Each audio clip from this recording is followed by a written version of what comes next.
Ang tanong ni AC ay, gusto mo ba na sinasagad ka? So, ito pag-usapan for today's video. Interesado ka bang malaman kung ano nakasagot? Please keep on watching. Pero bago yan, kung bago ka pa lang sa akin channel, please consider to like this video and subscribe my channel.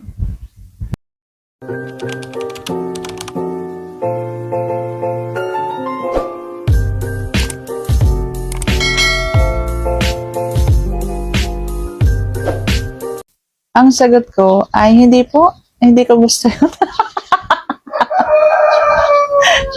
So, syempre, ang sagot ko ay gusto ko.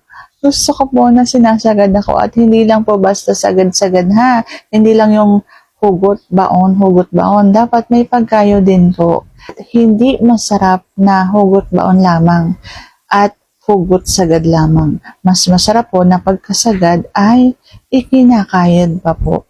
So, dun mas nakakiliti kapag halimbawa gusto mo ang isang babae ay lalabasan talaga sa inyong pag-aanuhan. So, ang sagot ko sa tanong mo ay, syempre, oo, hindi lang sagad, gusto ko, kinakayod pa.